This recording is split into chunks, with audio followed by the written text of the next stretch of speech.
ನಾಡಿನ ಸಮಸ್ತ ಜನತೆಗೆ ಗೌರಿ ಗಣೇಶ ಹಬ್ಬದ ಹಾರ್ದಿಕ ಶುಭಾಶಯಗಳು. ಈ ದಿನ ಸಂಪ್ರದಾಯದಂತೆ ಗೌರಿ ಹಬ್ಬನ ಆಚರಣೆಯನ್ನು ಮಾಡ್ತಾರೆ. ನಾಳೆಗೆ ಅಂದರೆ ಮಾರನೆಯ ದಿನ ಗಣೇಶ ಹಬ್ಬವನ್ನು ಆಚರಣೆ ಮಾಡ್ತಾರೆ.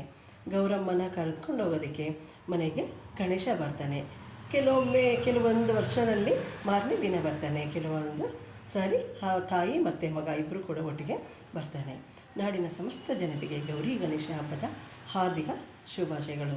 ಈ ದಿನ ಮುತ್ತೈದರೆಲ್ಲರೂ ಕೂಡ ಮನೆಯಲ್ಲಿ ಕೆಲವರು ಅಥವಾ ಸಂಪ್ರದಾಯದಂತೆ ಕೆಲವರು ದೇವಸ್ಥಾನಗಳಲ್ಲಿ ತಂದಿರುವಂಥ ಗೌರಮ್ಮನಿಗೆ ಪೂಜೆ ಪುನಸ್ಕಾರಗಳನ್ನು ಮಾಡಿ ಬಾಗಿನವನ್ನು ಅರ್ಪಿಸಿ ಮುತ್ತೈದರಿಗೆ ಕುಂಕುಮವನ್ನು, ಅರಿಶಿಣ, ಕುಂಕುಮ, ಬಳೆ, ಹಣ್ಣುಗಳು ಎಲ್ಲವನ್ನು ಕೊಟ್ಟು ಫಲತಾಂಬೂಲಗಳನ್ನು ಕೊಟ್ಟು ಆಶೀರ್ವಾದವನ್ನು ಪಡೀತಾರೆ.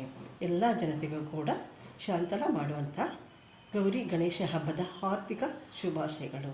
Okay, thank you.